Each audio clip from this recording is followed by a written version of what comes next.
கதை நேரம். அம்மன் மனசு. ஒரு சிறிய கிராமத்தில் மீனாட்சி என்ற பெண் வாழ்ந்து வந்தாள். அவள் தினமும் காலையில் எழுந்தவுடன் கிராமத்தின் எல்லையில் இருக்கும் அம்மன் கோவிலுக்கு சென்று தீபமேற்றி வழிபடுவது வழக்கம். அவளுடைய வாழ்க்கை மிகவும் கஷ்டம். வீட்டில் நோயுற்ற தாய், வேலைக்கு போகாத தம்பி, சாப்பாட்டுக்கே சில நேரம் வழி இல்லாமல் இருந்தது.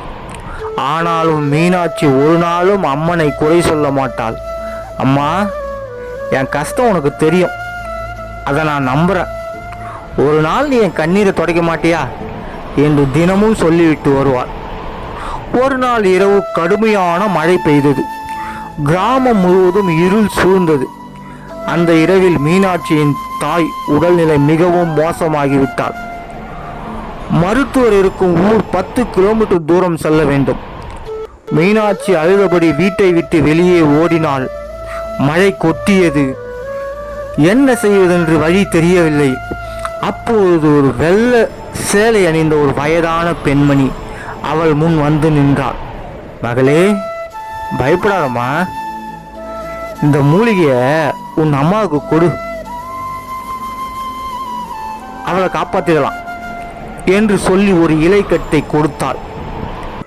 மீனாட்சி எதுவுமே பேசாமல் அந்த பெண்ணிடம் அதை வாங்கி கொண்டு செல்ல முற்படும் போது கொடுத்த பெண் மறைந்து விட்டாள்.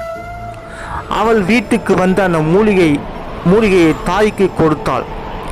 சில நிமிடங்களில் தாயின் மூச்சு சீரானது, காய்ச்சலும் குறைந்தது, உடல் நலம் பெற்றாள்.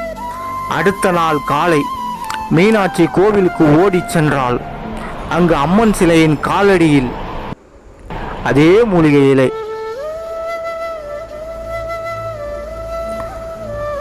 கிடந்தன. அந்த நேரம்தான் அவளுக்கு புரிந்தது, நேற்று இரவு வந்தது ஒரு சாதாரண பெண் இல்லை, அவள் நம்பிய அம்மனே என்று. மீனாட்சி கண்களில் கண்ணீர் குளம் போல ஓடி வழிந்தது. அவள் கைகளை கூப்பி அழுதாள். நம்பிக்கை வச்சவங்க கையை அம்மா ஒரு நாளும் விடமாட்டான்.